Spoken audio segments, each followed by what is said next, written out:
bu la neexan mu jëmi weer kon loolu ñoo ngi ciy gërëm ñoo ngi ciy sant ci turu chef de village yépp nag maa ngi ciy gërëm di ci sant di gërëmaat it ci sunu indemnité yi ñu jot wolof Njaay nee na tombee waral ay gaaf te ci yow la ci sax ay la loolu amewaat kon foog ñu gërëm la ci gërëm ci le président de la république ci loolu nga xam ne def ngeen ko chef de village yi chef de village Sénégal yépp ñu ngi ciy gërëm ñu ngi ciy sant fii nag li tax ma taxaw di wax ci loolu man rek maa fi nekk ab chef de village fii ci assemblée nationale kon su ma ñëwee ñu jël loxo seen lépp teg ko ci sama loxo su ma ñëwee ma tegal ko ci sa loxo di gërëm it député yi nga xam ne dañ ma daan jàppale ci loolu muy le président Ale Lo président Ibrahima Khalil Fall ak Pape Babou Ndiaye fu ma mosaa tudd waxi chef de village yi ñu dugal ci seen loxo kon maa ngi leen ciy gërëm maa ngi leen ciy sant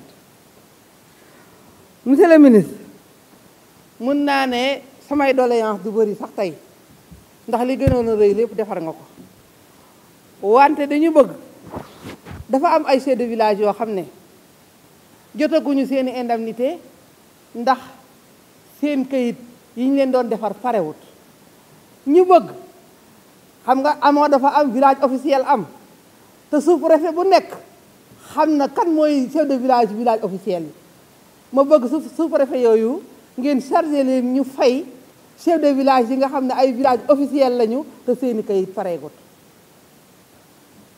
kayit yi li ma ci wax ndax comme moom lu joxaane jox rek àllin signé ko mu ñëwaat loolu duma ci wax ndax affaire bi mi ngi dox suñu assemblée générale bi ñu ngi la koy rappelé ñu ne nga rappelé ko président de la république bu nu mënee gisanteeg moom ci diggante bi baax na suñu ko mënut it yow doy ngon monsieur le ministre ñuy wax ne ASP yi war nañoo wax ci seen salaire yi ndax ñoom seeni salaire dafa weeru ñu salaire ab député xam nga bu ñu nee diw 50 000 francs la am par weer ku ñu seeti bëgg a takk ngoro ñu ne déedéet ku amut salaire lu 50 000 francs mënoo yor kenn looloo tax ndax salaire bi dafa weeru bu fekkonte ne dañ koo nëbb sax ñu mën a xam ñu bëgg ngeen yokkal leen ko boole ci nag discrétion ndax vraiment nit teraangaam dafa war a am sutura waaye 50 000 francs salaire nga am ñu la koy waxal ñëpp di ko dégg koo dem seeti ko bëgg koo laaj loxoom ndeyam bañ mbaa baayam bañ loolu dañoo bëgg bu ngeen koy defit ngeen secret ko monsieur le ministre di kontaan ci li nga wax ne suñu sous-préfecture arrondissement yi dinañ leen defar damay jël exemple ci sous-préfecture Ngoy sous-préfet buy dugg bureau day dàq ay mbaam door a dugg loolu moom boo fa yónnee woon tey xam ko day dàq mbaam yi ñu randu mu door a dugg bureau te loolu nit koo xam ne dañ ne moo représenté président de la république ci arrondissement ab bureau war naa wuteeg nee comme wax ngeen ne da ngeen koy defar nag kontaan nañ te am nañ ci yéen yaakaar waaye bu ñu demee ci sous-préfet it war a dem ci préfet yi ndax it ku représenté le président ci département it sa bureau war naa niroog loola loolu dem ba ci gouverneur yi dañoo bëgg daal administration fa ñuy toog ñu xam ne seeni bureau gën bu dee ca région ba bureau gouverneur a gën ca région ba bu dee département ba bureau merci beaucoup maa ngi gërëm maa ngi sant. Je vous remercie très cher collègue Bousso. Je vous remercie. waaye fa ñu la yare moo mel noonu. Merci beaucoup. Merci beaucoup. La parole est à notre collègue Aïssatou Sow Diawara qui sera... Monsieur le ministre de l'Intérieur, Monsieur le ministre du Travail, Monsieur le directeur du budget, Mesdames, Messieurs les collaborateurs du ministre, chers collègues.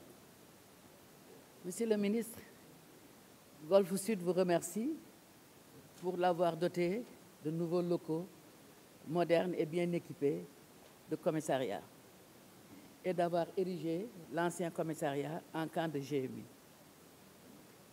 Monsieur le ministre, vous ne savez pas qu'est-ce que vous avez fait combien, parce que figurez-vous que le matin, à 6h30, si vous sortez dans la rue, vous voyez les parents d'élèves accompagner leurs enfants pour aller prendre le bus avec un bâton à la main, tellement l'insécurité y est. Monsieur le ministre, le problème que nous avons, c'est que nous voulons maintenant que, vous avez bien fait, mais il faut doter le commissariat de plus d'agents. Il faut renforcer, n'est-ce pas, les agents. Monsieur le ministre, nous habitons vers le technopole. Chaque fois qu'il y a match de lutte, nous ne sommes pas tranquilles. Et nous sommes obligés de demander à nos enfants de ne pas venir nous rendre visite parce qu'il y a l'insécurité. Quelles mesures vous allez prendre par rapport à cela? Parce que chaque fois qu'il y a match de lutte, bien que nous habitons loin du technopole, parce que vous savez, le technopole c'est à Pikine, nous habitons Guédiawaye, mais c'est toute la zone qui est dans l'insécurité. Et c'est des hommes qui sont tellement costauds que si vous les voyez, même s'ils n'ont pas d'armes, vous avez peur. Maintenant, figurez-vous que c'est même costaud et une machette à la main. Donc, ils font ce qu'ils font dans la rue sans être inquiétés. Bien que la police soit présente aux environs du technopole, mais ils quittent le technopole pour aller dans les quartiers environnants. Vraiment, il faudra prendre une mesure pour ce fait. Monsieur le ministre, vous avez arrêté les navétanes. Félicitations. Parce que le même phénomène existe quand il y a match de navétane. Monsieur le ministre, le navétane, en principe, c'est pour les élèves, c'est pour les vacances. Donc ça devrait être entre juin et septembre. Mais les navétanes continuent en dehors des vacances. Pendant l'année scolaire, il y a encore les navétanes. Ce n'est plus des navétanes.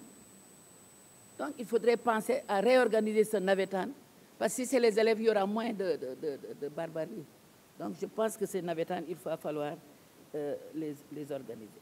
Maintenant, nous avons l'insécurité. Tout de suite, en venant à ma voiture, j'ai entendu un monsieur dont une fillette de 6 ans a été tuée. Et c'est en plein jour, parce que la fille, au moment où sa maman mettait le riz dans la marmite, elle était assise devant la maison. Le temps qu'elle termine le repas, qu'on l'appelle, la fillette a disparu. Et on la retrouve morte, une fillette de 6 ans, en plein jour. Ça veut dire qu'il y a problème. Monsieur le ministre, moi, aujourd'hui, mes interventions, c'est seulement sur l'insécurité. Parce que je suis une mère de famille et tout un chacun ici a des problèmes par rapport à l'insécurité. Donc, monsieur le ministre, pensez un peu avec vos services et je sais que quand même, ils font tout ce qu'ils peuvent, mais l'insécurité est toujours là. Qu'est-ce qu'il faut faire? Surtout des hommes armés et qui entrent dans les maisons sans être inquiétés. Vraiment, monsieur le ministre, nous avons des problèmes par rapport à cela. C'est tout ce que j'avais à dire, tout en vous félicitant et vous encourageant, parce que vous êtes en train de faire de votre mieux, vous êtes en train d'inaugurer beaucoup de commissariats, mais quand même, l'insécurité est là et il faut trouver une solution. Je vous remercie. Je vous remercie, honorable collègue. La parole est à notre collègue Cheikh Abdou Mbacké. Se prépare pour après lui notre collègue Déthié Fall. Monsieur le Président, vous ne pouvez pas lire toute la liste, s'il vous plaît?